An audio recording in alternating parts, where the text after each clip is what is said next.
إلا الله محمد رسول الله لا إله إلا الله محمد رسول الله.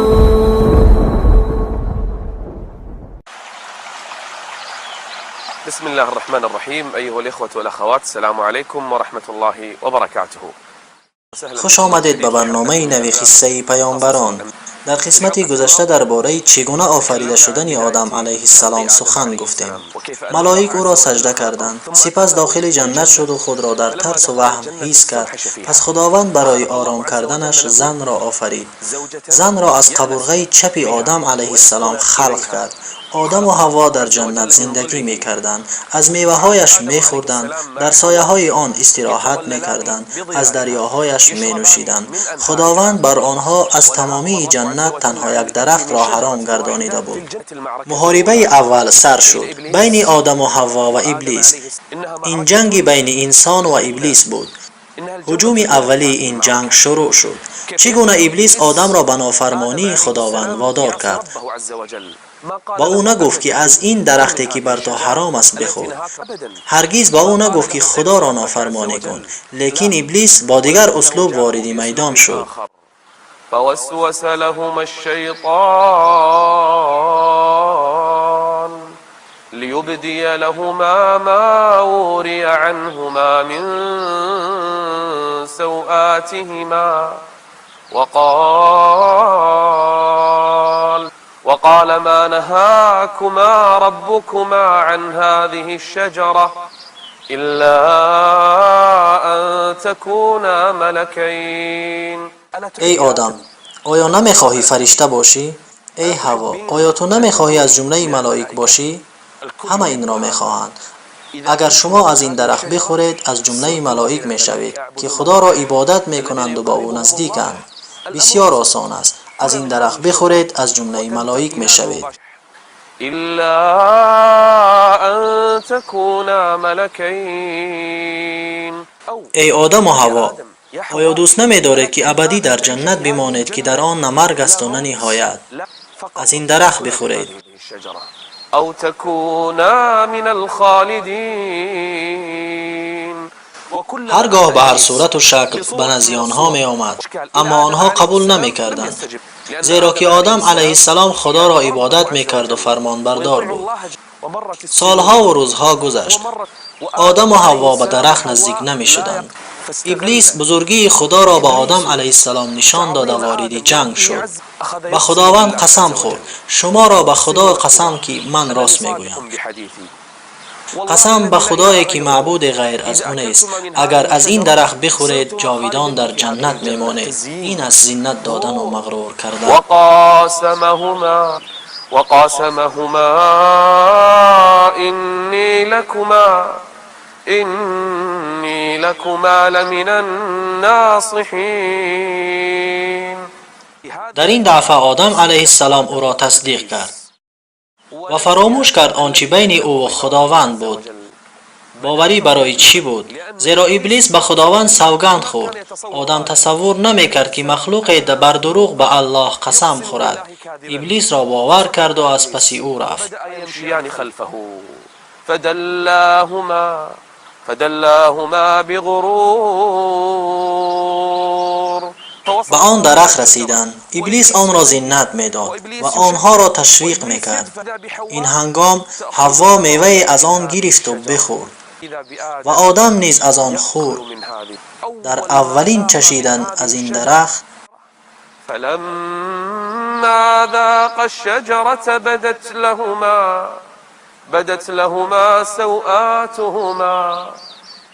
نه آدم شرمگاه حوا را میدید و نه حوا از آدم را. هنگامی که از آن درخت خوردند شرمگاه آنها به همدیگر عیان گشت. فلما ذاقا الشجرة بدت لهما سوآتهما. آدم علیه السلام حیا از فطرت انسان است. از این رو آدم وقتا که حوا را دید از او گریخت و حوا نیز با وجود دیدن آدم علیه السلام از او گریخت، زیرا حیا در فطرت انسان است.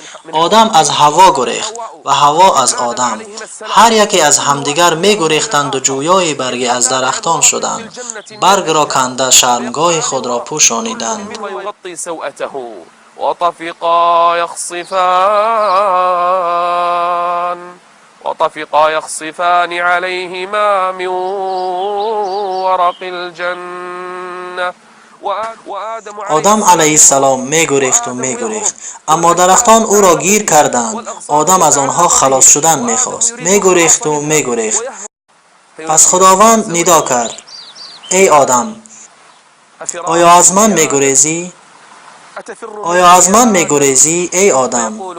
پس آدم علیه السلام به پروردگارش گفت: نه خدایا، نه، لیکن من از تو شرم می کنم. وناداهما ربهما ألم أنهكما عن تلكما الشجرة وأقل لكما إن الشيطان لكما عدو مبين. قصص نور قصص قصص نور قصص حكمة وصبر. آدم علیه السلام گریست، حوا نیز گریست، هر دو گریان شدند. آدم علیه السلام با خود می گفت: سبحان الله، چه خیل فراموش کردم، چه خیل مرتکب گناه شدم. گریه می کردند و دعا می کردند: ربنا ظلمنا أنفسنا وإن لم تغفر لنا وترحمنا. با وجود پدر انسانیت بودنش، با وجود نبی بودنش، با وجودی که خداوند او را با قدرت خویش آفرید، لیکن او توبه کرد و عذر خواست. ربنا ظلمنا أنفسنا وإن لم تغفر لنا وترحمنا لنكونن من الخاسرين. گریه اشان بلند شد، گریه پشیمانی بر دوام. چه خیل فراموش کردم، چه خیل فریبم داد، چه خیل به یاد نآوردم که او دشمنی من است، چه خیل از آن درخت خوردم. آدم علیه السلام مدام گریه میکرد. الله ذوالجلال میگفت: ای آدم، آیا تو را از این درخت من نکرده بودم؟ ای حوا، آیا شما را نگفتم از ابلیس حذر کنید؟ جبرائیل علیه السلام به نزد آنها آمد، در حالی که آدم علیه السلام گریه میکرد. از او تاج را گرفت. میکائیل آمده اکلیل را از جبین آدم علیه السلام گرفت. آدم علیه السلام گمان کرد که اکنون عذاب به او نازل می شود، لیکن رحمت خدا بر نیکان نزدیک است. خداوند آدم علیه السلام را بر زمین فراورد، حوا و ابلیس را نیز، هر سه را، آدم، حوا، ابلیس، هر سه به زمین فراورده شدند تا که دشمنی و جنگ سر شود. بین کی؟ بین آدم و حوا با ابلیس. اولین جنگ در روی زمین سر می شود. قلنا اهبطوا منها جميعا فإما يأتينكم مني هدى. هدایت را با شما نازل می کنم. دشمنی بین سه کس سر می شود، هر یک برای همدیگر دشمنی. فمن اتبع هدای فلا يضل ولا يشقى. در زمینی که جای بلا و مشقت است، هر که دنبال هدایت باشد گمراه و بدبخت نمی شود. فلن يضل ولن يشقى. ومن أعرض عن ذكري فإن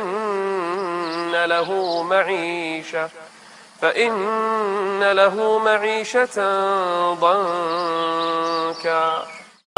میگویند آدم علیه السلام را در هند فرود آوردند و حوا را در مکه. آنها به هم واخوردند. زیادشوی نسل در روی زمین سر شد، مردان و زنان بسیار، و ابلیس همیشه در کمین آنها و فرزندان آنها بود. متحدی که حدود خدا را گذشته بود، اکنون کار را در روی زمین شروع میکند. دشمنی سر شد. آدم علیه السلام مدام گریه میکرد. او مدام خطایش را به یاد می آورد. آدم علیه السلام همیشه گناهش را به یاد آورده گریه میکرد. جبرائیل علیه السلام به نزد او آمده گفت تا کی گریه میکنی؟ برای چیست این همه گریه؟ گفت بگذار بگریم ای جبرائیل که گناهی کردم، خدا را عاصی شدم. آدم به خداوند سخن گفت آیا تو مرا نه آفریدی؟ گفت بله ای آدم. آدم گفت آیا ملائک مرا سجده نکردند؟ الله ذوالجلال گفت بله ای آدم. آدم علیه السلام گفت آیا عطسه نزدم؟ تو گفتی یرحمک ربک. خداوند گفت بله ای آدم. پس خواسته اش را طلب کرد خدایا اگر من توبه کنم و به سوی تو بازگردم مرا به جنت میبری؟ الله ذوالجلال گفت آره آره ای آدم. فتلقى آدم من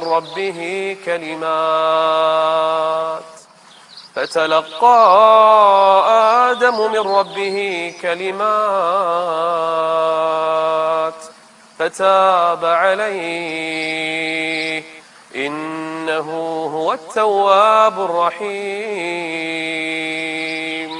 این به آن میماند که گویا الله ذوالجلال میخواهد فرزندان آدم را آموزاند که گناه حتما از آدمی سر میزند. همه فرزندان آدم خطاکارند. وقتا که پدری بشریت گناه کرد، فراموش کرد و گناه کرد، چی برسد به فرزند او؟ لیک بهترین خطاکاران کیست؟ توبه کنندگان. چگونه که آدم علیه السلام کرد شما نیز بکنید. برگشت و به گناه و ظلمش اقرار شد. وعصى آدم ربه فغوى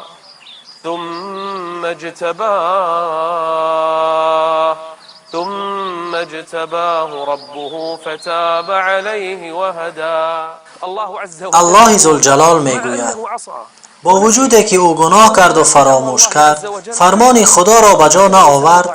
بشر چنین است، انسان ضعیف است، لیکن هر کی توبه کرد خدا او را میبخشد. آدم در روی زمین زندگی میکرد و میخواست بار دیگر داخل جنت شود. تمنای بهشت و حلاوت آن کرده بود. میخواست برگردد. هر سه زندگی میکردند. پس از این ذریه آدم و ذریه ابلیس زیاد شدن گرفت. دشمنی سر شد. هر یکی برای یکدیگر دشمنند. لیکن خداوند کتابها و رسولان نازل کرد. هر کی پیروی کرد گمراه و بدبخت نمی شود و هر کی روی گردان برای او زندگی دشوار است.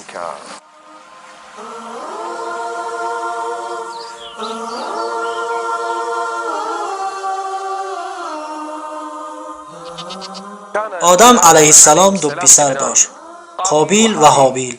سنت آدم علیه السلام این بود که برای زیاد شدن نسل انسان زوجهش دوگانیک تولد میکرد، یک پسر و یک دختر. پسری که از یک شکم تولد شده باید با دختری از دیگر شکم تولد شده ازدواج میکرد. روزی آمد که یکی از پسران آدم علیه السلام در انتخاب دختر با دیگر اختلاف کردند. کی بود او؟ قابیل. خواست ازدواج کند با دختری که حق او نبود. از حق کی بود؟ از حق برادرش هابیل. نزد او آمد و گفت میخواهم با این دختر ازدواج کنم. هابیل به او گفت این حق تو نیست ای قابیل، این از من است. این حقی است که الله ذوالجلال مرا داده. پس هر دو شکایت بردند به آدم علیه السلام. آدم علیه السلام به قابیل و هابیل گفت هر یکی از شما به درگاه خداوند قربانی کنید. خداوند قربانی کسی را که قبول کرد این دختر از آن اوست. آنها به درگاه الله ذوالجلال قربانی کردند. از آن کی قبول شد؟ قابیل زراعت‌های بسیار داشت، زراعت میکرد، گندم‌های بسیاری داشت. یک زمین گندم را در راه خدا داد. اما هابیل رمه گوسفندان داشت و او یک گوسفند فربه را در راه خدا قربان کرد. طریقه قربانی کردن این بود که قربانی را در بالای کوه می‌ماندند. پس قربانی کسی که قبول شد آتش از آسمان آمده او را می‌سوزد. واتل عليهم نبأ ابني آدم بالحق إذ قربا قربانا فتقبل من احدهما ولم يتقبل من الآخر. خداوند از کی قربانی قبول کرد؟ از صاحب گوسفند. کیست او؟ او هابیل است. وقتا قابیل این را دید دشمنی و بغض و حسدش به برادرش زیاد شد. حسد کرد به کی؟ به برادرش، اینکه او با آن دختر ازدواج میکند. حسد کرد به کی؟ به برادرش، چون که الله قربانی برادرش را قبول کرد، از او را نه. واتل عليهم نبأ ابني آدم بالحق إذ قربا قربانا فتقبل من أحدهما ولم يتقبل من الآخر.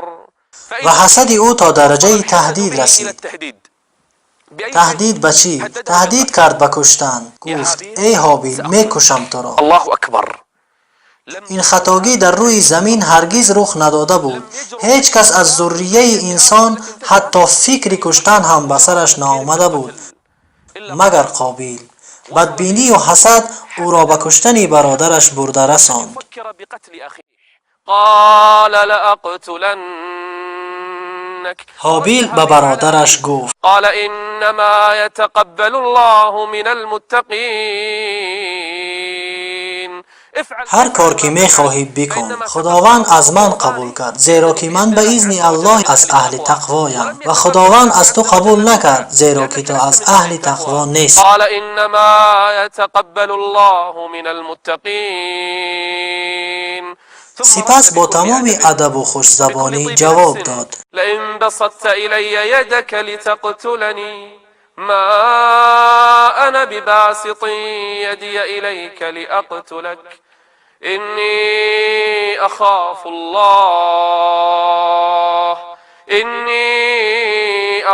الله رب العالمين إني أريد أن تبوء بإثمي وإثمك فتكون من أصحاب النار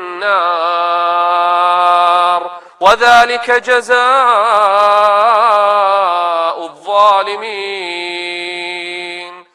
اگر تو جرأتی دست درازی و کشتنی مرا داری، پس بکن، من ضد نیستم.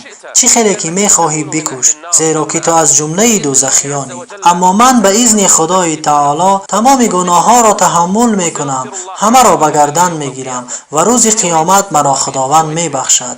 اما تو از اصحاب دوزخ میشوی و این است پاداش ظالمان. حسد در دل قابیل زیاد شد. روزها میگذشت و او مراقب برادرش هابیل بود. و قابیل یکی از روزها فرصت را غنیمت دانست. کدام فرصت را؟ تأخیر کردن در آمدن از چراگاه گوسفندانش. آدم علیه السلام منتظر پسر بود. پسرم نآمد. چرا دیر کرد؟ چی چیز او را از آمدن باز داشت؟ پسرش قابیل را به سوی او فرستاد تا بداند که چرا دیر کرد. قابیل که قلبش پر از کینه و حسد بود، در جستجوی برادرش هابیل شد. برادرش را میکافت در صحرا بین کوهها، از جای چراگاه گوسفندانش او را میجست تا اینکه او را از جای دور یافت. آرامانه به او نزدیک شد که برادرش در روی زمین دراز کشیده خواب است. اکنون فرصتی او رسید. تهدیدی به قتل کرده اش را اکنون اجرا می کند. همه آن دشمنی را اکنون اجرا می کند. شیطان در رگهای خونگردی او می گشت. اکنون اولین خطاگی در روی زمین روی می دهد. این چی خطاگی است؟ خطاگی قتل. خطاگی که انسان در حق برادرش می کند.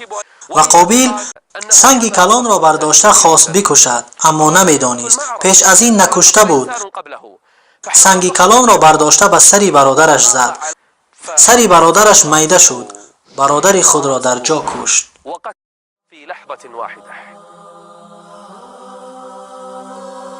و نشست و گریه میکرد. چی کار کردنش را نمیدانست. چی کردم؟ چی خیل این جسم را نیست کنم؟ فبعث الله غرابا يبحث في الأرض.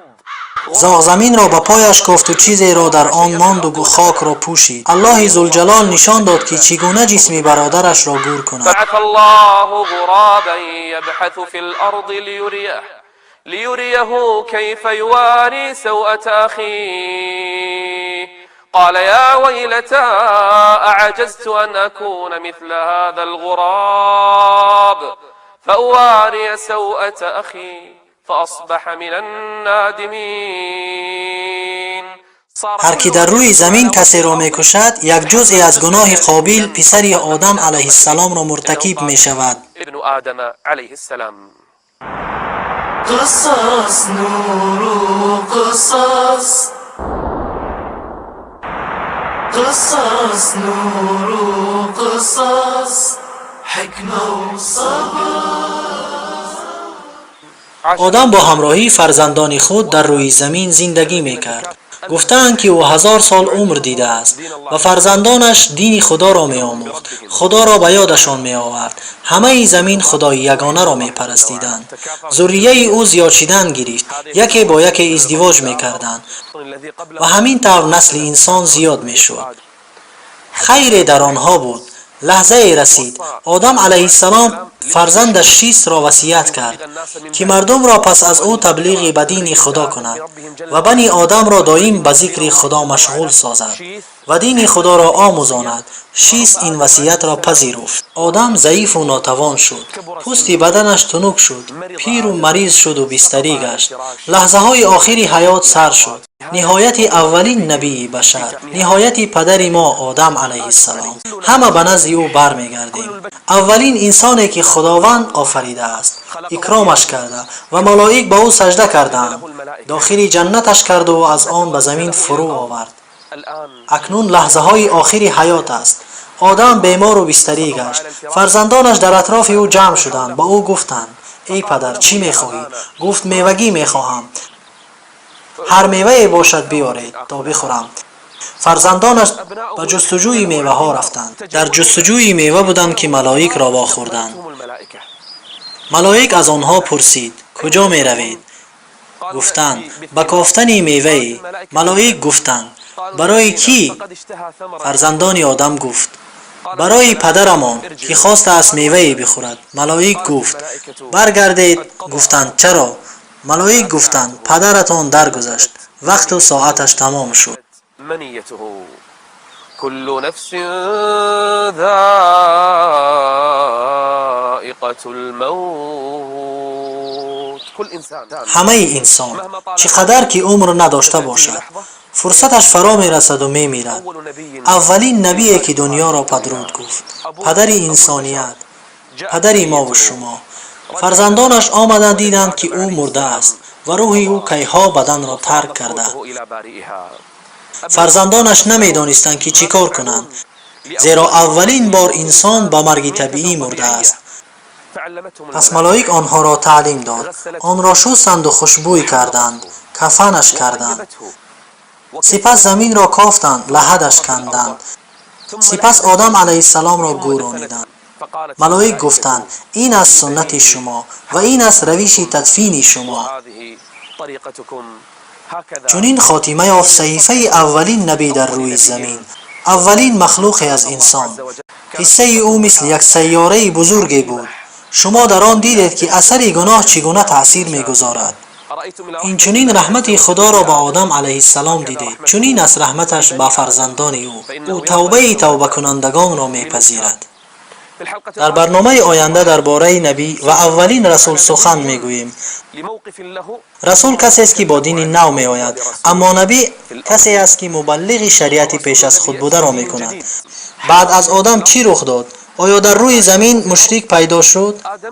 هنگامی که آدم علیه السلام دنیا را ترک کرد، همه یکتاپرست بودند. چگونه مردم به خدا شریک آورد و به کدام راه شرک صورت گرفت؟ آیا شیاطین